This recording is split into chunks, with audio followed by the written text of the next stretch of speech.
A senadora eleita Damares Alves afirma que nenhuma denúncia de abuso infantil deixou de ser encaminhada ao Ministério Público e critica quem politiza a situação. Em entrevista à Rádio Bandeirantes, Damares disse, no entanto, que não tem acesso aos documentos e que o fato exposto por ela é público. A ex-ministra chamou ainda a petição que pede a cassação dela no Senado de uma tentativa de silenciá-la.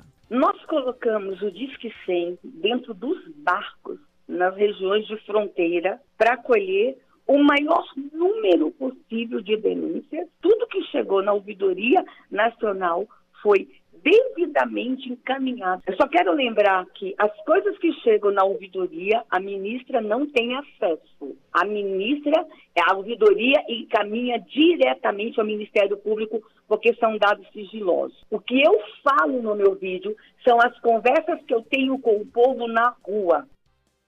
Bom, a gente vai para Brasília daqui a pouquinho para conversar com o Túlio Amâncio sobre essa situação da ex-ministra, agora senadora eleita, Damares Alves.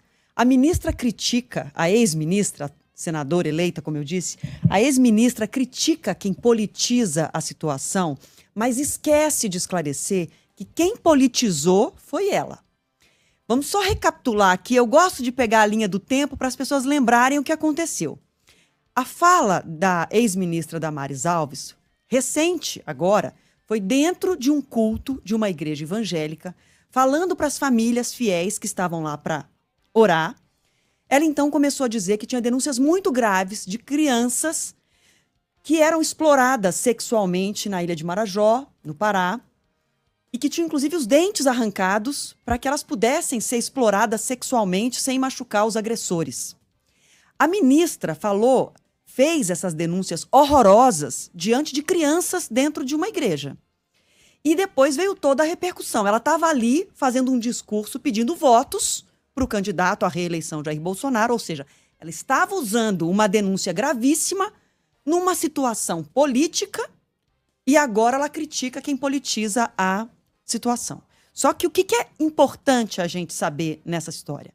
Se eu venho aqui e trago uma notícia, é minha função. Se eu venho aqui e dou uma opinião sobre um assunto, é minha função. Se eu venho aqui e faço uma acusação, uma denúncia grave, é importante dizer quem está investigando, quem são as vítimas, quem são os acusados, quais são as provas. Porque senão eu estou fazendo algo irresponsável, fazendo uma acusação que tirei da minha cabeça, que eu ouvi por aí. E o que a ministra disse hoje é justamente que ela ouviu nas ruas, que ela ouviu na fronteira e que não tem prova. Tanto que o Ministério Público Federal disse que as falas de Damares Alves não coincidem com nenhuma denúncia feita nos últimos 30 anos.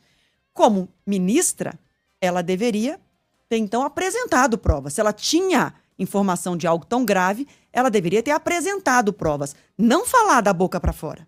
E é justamente por isso que Damares Alves está sendo muito cobrada pela gravidade das denúncias que fez e agora tenta dizer que isso é politização e que isso é coisa que ela ouviu lá nas ruas, que todo mundo lá em Marajó sabe disso.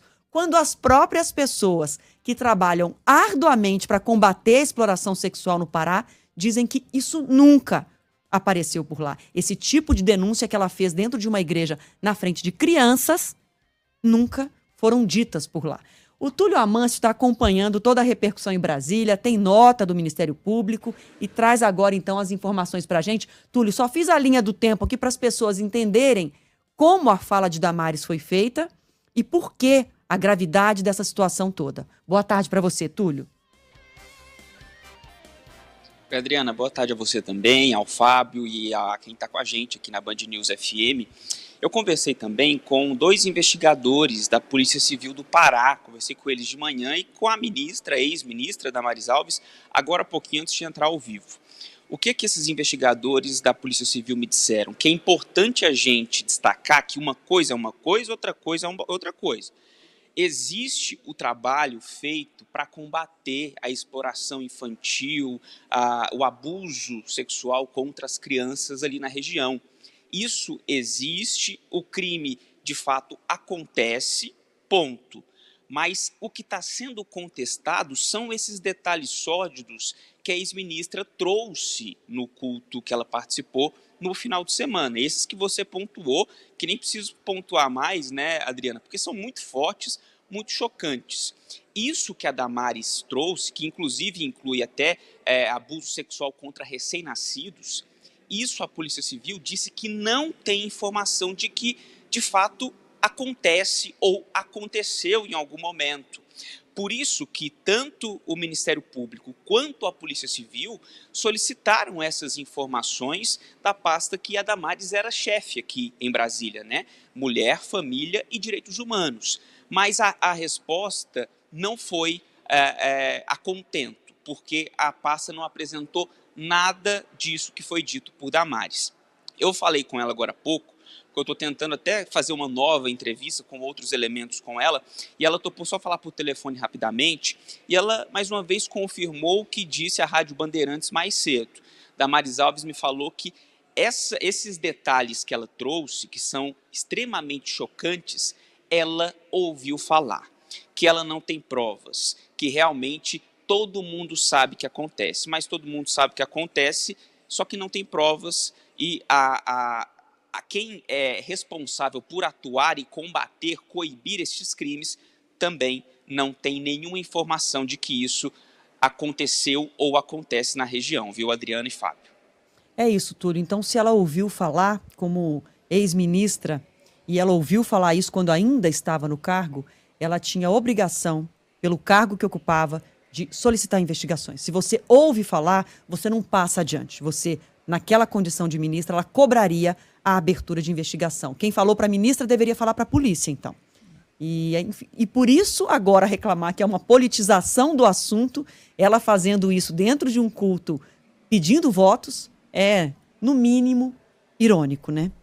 Vamos seguir. Vamos. Ô, Túlio, a gente ainda tem um tempinho para outro assunto importante, né? Há quantas anda a situação do governador de Alagoas, Paulo Dantas, no STJ? Túlio, como é que está a situação dele?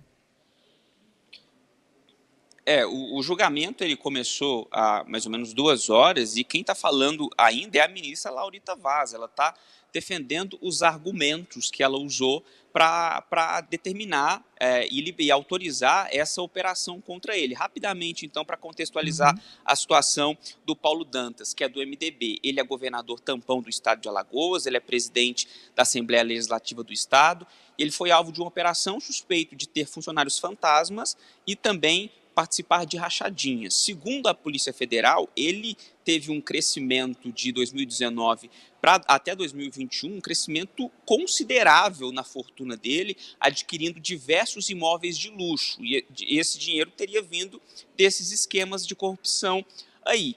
Acontece que há um contexto político também na história, porque Paulo Dantas ele é o candidato de Renan Calheiros ao governo, e ele compete com o candidato apoiado por Arthur Lira, que é o Rodrigo Cunha, do União Brasil. Então, de um lado, tem Arthur Lira dizendo que, de fato, essa operação tinha que ter acontecido, que está tudo certo. Do outro lado, tem Renan Calheiros dizendo que Arthur Lira usou a influência dele sobre o governo Bolsonaro, sobre a Polícia Federal, para fazer com que essa operação acontecesse, já que esse fato já estaria sendo investigado pelo Tribunal de Justiça de Alagoas, então não caberia ao STJ determinar ou não essa operação. Então, ainda não teve nenhum voto, vamos seguir acompanhando para ver se, de fato, esse afastamento de 180 dias vai ser mantido ou se será suspenso. Mas de qualquer forma, enquanto isso, ele continua candidato ao segundo turno aí, né? Tá? Como saiu do primeiro turno liderando e continua candidato. Se tiver qualquer novidade, você informa a gente aqui, por favor, tá, Túlio? Valeu, Túlio.